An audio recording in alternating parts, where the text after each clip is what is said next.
I really was just waiting for the neon sign of quest here.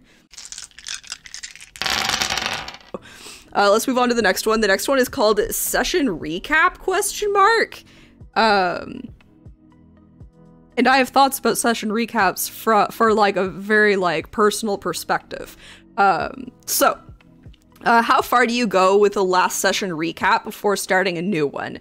I'm toying with the idea of making my players a checklist of unresolved lines of inquiry. That's a really cool idea. They are new to D&D and don't often deviate from the main quest line. They very rarely bite all the wonderful side crumbs I'm leaving them. It's possible they're not seeing your side crumbs. That's something we talk about a lot, is when DMs hint things and the hints don't get picked up, they're maybe not as obvious as you think they are. And that goes in life, too. For example, I'll tell them about shops they can visit, but they don't usually have much interest in going because an NPC hasn't explicitly told them to.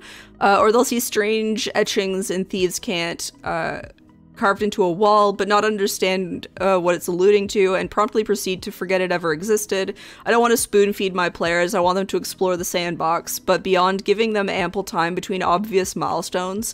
Example, an NPC says, "Meet me back here at sunset," giving them nearly a full day of free time before setting off. What can I do?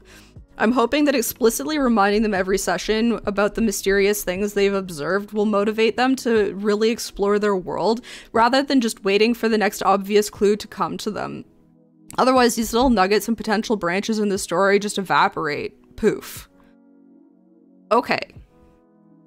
So I think there's a couple things to talk about here, and we're not really talking about a session recap, which makes me really upset.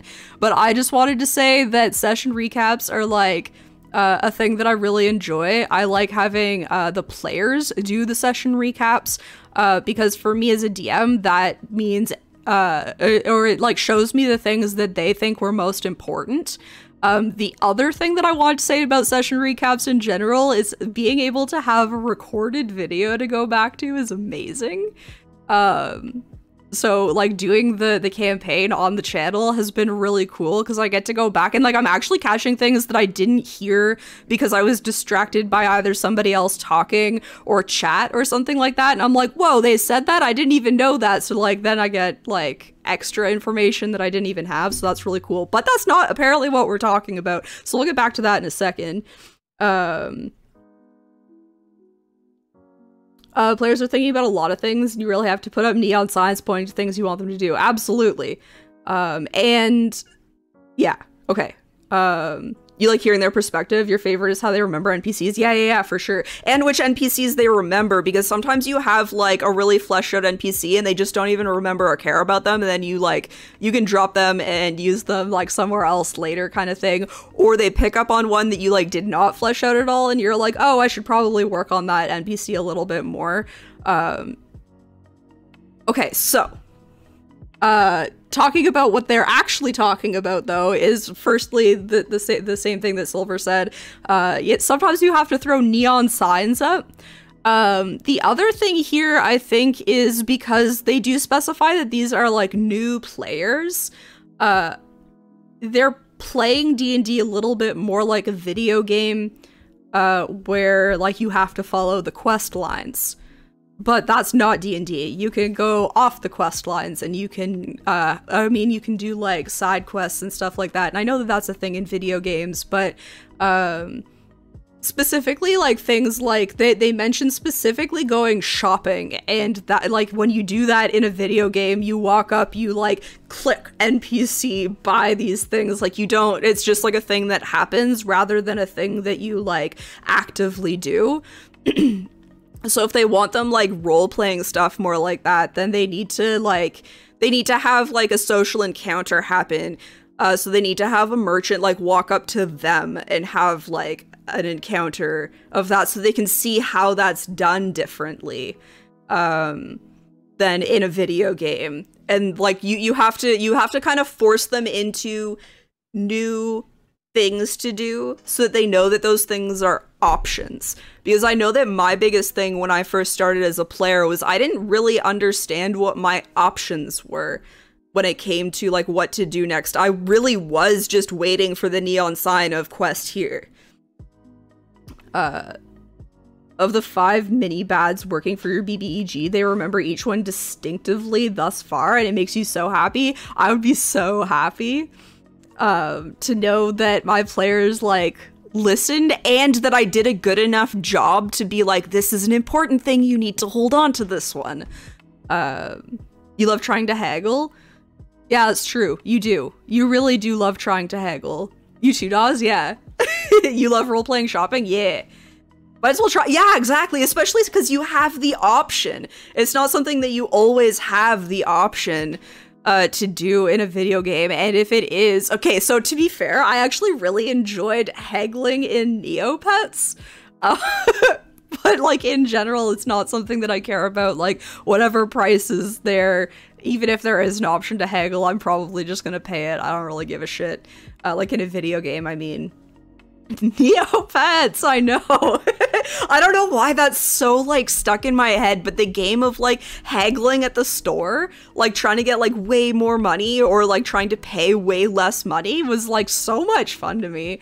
If they want generic stuff, I kind of skip past it, but if they want something unique, URP it. That makes sense. Yeah, I agree. Like if they're going in for rations, like unless they're also trying to like get information or something, it's like, yeah, you go in, you get the rations, like, or if there's something like that I want them to like overhear or something, like something might go differently, but you're right, for like the mundane stuff, it's like less important to RP it. On an early session, your players walked into a jewelry store with all their weapons right after walking through sewers, and the woman was so afraid of them. Yeah, that's something that I feel like I don't really think about enough as a player or a DM, is the way that people, like the way that the players look walking into stores. I feel like I should pay more attention to that because I feel like that's really important, especially with like my party. My party has 3 very different looks to them. There's like the mostly naked barbarian who walks around regularly mostly naked. And then we have the dressed in all black, like black trench coat, black wizard's hat, actually green now, assuming he wears the one that Drugar got him. Like the like tall wizard dressed in all black. And then we have like a leather and fur clad amputee walking around like clunking and stuff. Like I feel like I should, like they play with that like a whole lot. They're like, yeah, like well, as I'm walking I'm like clunk clunk clunk, and like I feel like people should react to that more, so that's something on me that I feel like I should work on more, and I'm going to hopefully remember to work on this. Spent so many weekends cranking Neopets games for money to get armor for your pet and try to do the arenas. I don't even know, like I just played the like silly games and then did nothing with the money. Like I didn't really, like I played Neopets to like have cute pets and then play games, like play the like mini games and stuff. I had friends who were like super into it and managed to like get so much money and buy so much crazy stuff in it. I just like, I never took it like super seriously. The first thing they did was literally slam a necklace of fireballs on the counter and said, "What do you know about this?" Yeah, that's some stink and some intimidation for sure. Casual, yeah, filthy casual. I'm a filthy casual in most things. I can't think of anything. Like, I wouldn't even say, like, D&D, and I, like, am building my brand on D&D. I wouldn't even say I'm, like, super, hardcore or anything like that. I guess that depends on your definition, though.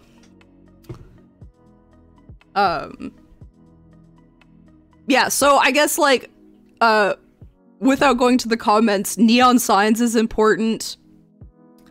And also just, like, don't be mad about, don't be mad about your players missing side quests and stuff. You can just reuse them. Like, if you have to reskin them and then reuse them, like, in the next town or while on the road to the next town or, like, whatever it happens to be, it's just, like, I feel like, on the subreddits, I see a lot of DMs like, oh, like they missed my quest and like now I don't know how to get them to do it. And I'm like, just move it somewhere else. There's like a really good advice piece out there that's like, there's a fork in the road. And if the players go right, the goblins attack. And if the players go left, the goblins attack. Because now, don't necessarily, like, don't do that every time. Like, choices should matter, but sometimes they don't have to. So the choice matters, like, which city they're going to, but the goblins are going to attack them nonetheless. You were going to mention that? Yeah. You design all your stuff with wheels. It moves as needed. Yeah, exactly. And of course, there's some stuff that, like, really fits in one spot. It needs to feel like a choice. It does need to feel like a choice, so something needs to be different about it. And I think the example that I gave is, like, the choice still feels like a choice because you're gonna go to a different spot. But you don't get to choose what encounters I throw you. I'm just gonna keep throwing the same, I'm gonna use the same encounter that I already planned. It's just gonna happen on a different road. Or, like, perhaps it's going to be, like, instead of goblins, it's going to be kobolds because it makes more sense, like, on the way to that city for it to be kobolds. Or whatever. The illusion of choice is valid. Yeah, exactly. But let's see if other people have better advice than we do. Or just different advice than we do. So first person says, it can be helpful to have notes of previous plot hooks for your players, especially new ones, who may not understand the difference between detailed descriptions and actual plot hooks. True.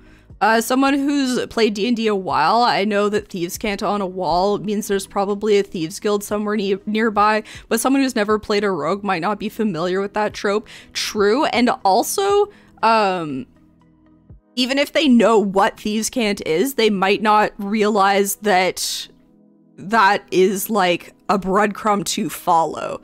Like, just the existence of Thieves' Cant is a breadcrumb to follow, even if you can't read it.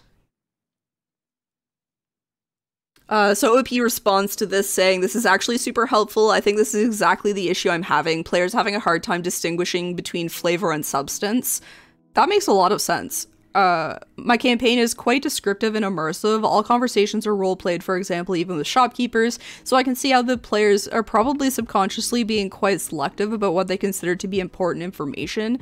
Thanks for this analysis and reminder. Smart. I do think I agree that that was a really good reminder.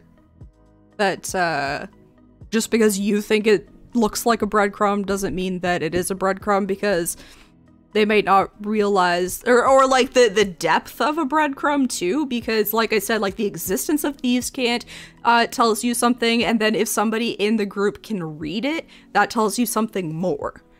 This is actually how I set up a lot of clues when I'm building a quest, is so there's the advice out there that you should never have information that the players need hidden behind a dice roll.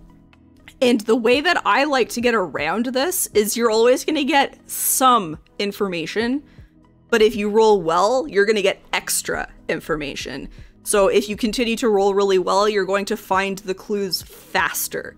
So it's more about like you're gonna get the information, but it might take you a little bit longer. It might take you a little bit more effort to get the information if you're not good at investigation or persuading or whatever. The trickle versus the hose. Yeah, exactly. So like those like different layers of information, like sometimes maybe the like first layers, the ones that you get with like a 6 roll or whatever, maybe that's not enough to catch these players. Okay,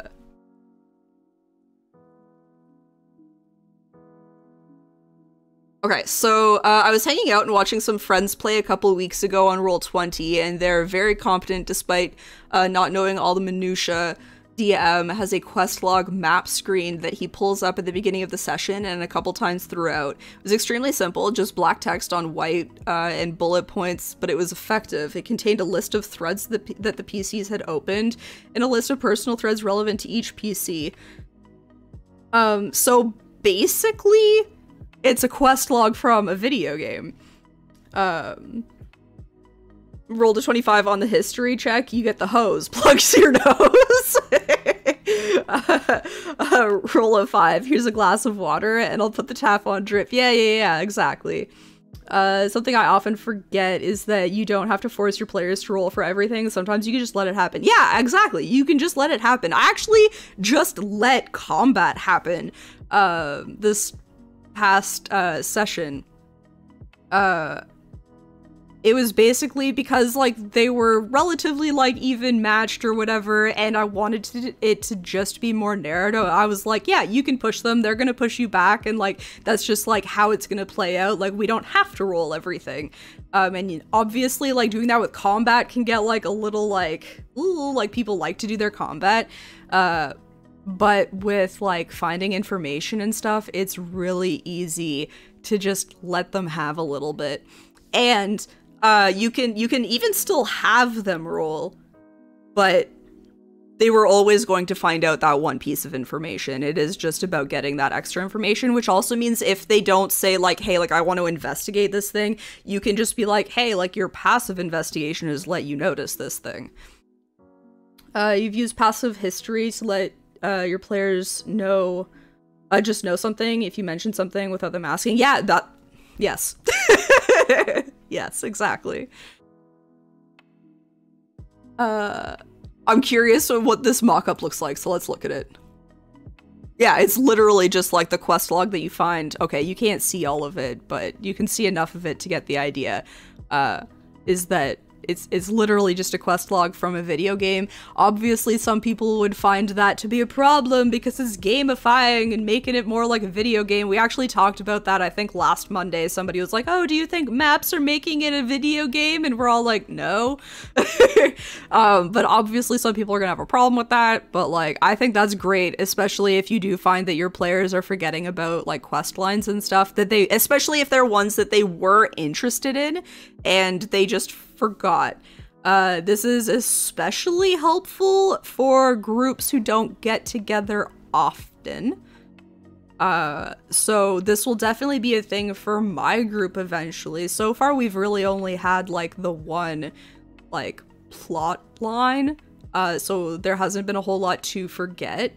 But I assume eventually, with a month in between each session, they're gonna need, like, little reminders. Luckily, because I make highlight videos and stuff like that, that might be a little bit easier for them to remember because they can always go back to those. And also, you should be taking notes, of course, but I don't think that this, like, quest log idea is a bad idea either. One of your players is from an area nearby, an area affected by the BBEG previously, and if things come up regarding that region, he gets some free knowledge based on context. That's awesome. I love that. And it ties your players into the world rather than feeling like your players have just been boop from, like, anywhere else. Your players have a high passive investigation perception. You love it so much. Yeah, yeah, exactly. It makes it really easy for you to just be like, yeah, you get this extra information. You don't have to roll because, like, you're, like, I just know you're really good at this thing.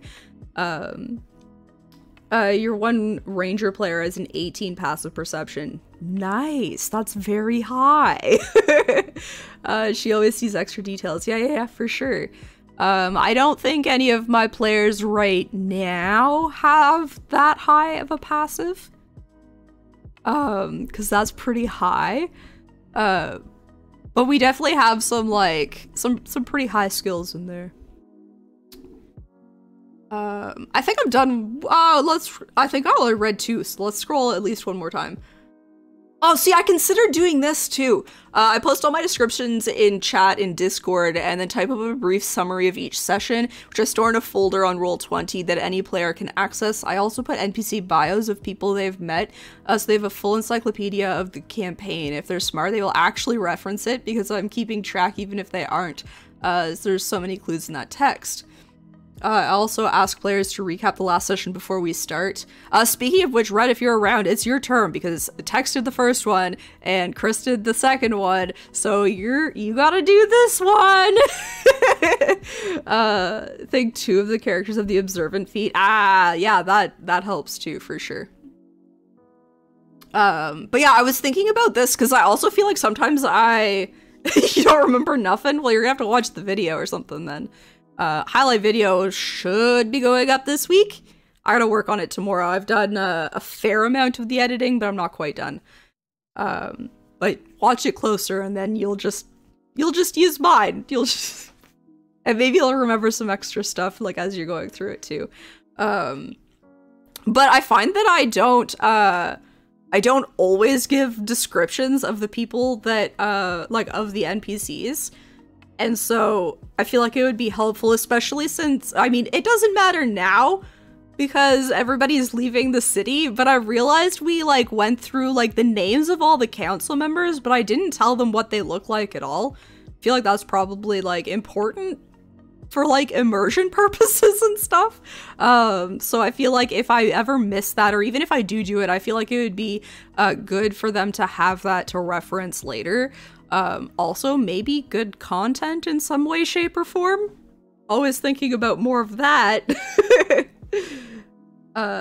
You just give whoever wants to do the recap an inspiration. That's fair. The only reason I say that is because I know Red will probably never volunteer, and the other 2 volunteered.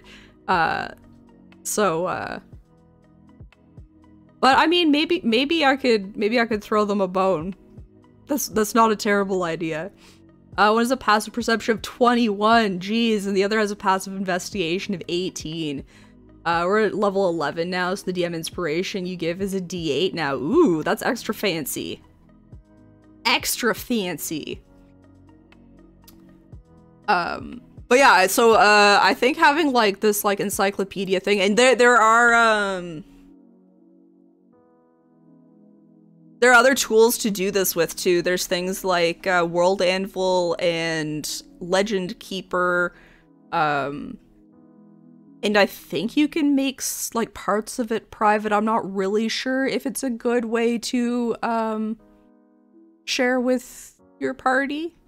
So I'm not sure how easy it is to like keep secrets on the down low. But might be something to like look into if you don't like, if you want something on the internet somewhere instead of, I mean, I guess it's all on the internet, but you know what I mean. Hey, thanks for checking out Chickadee D&D. If you liked what you saw, click all the buttons down below. Subscribe, like, comment, you know the drill. Also, it'd be really cool if you came and checked us out live at Chickadee93 on Twitch, where you get to participate in the conversation, or watch us play D&D on campaign days. Thank you again so much. See you next time. Bye!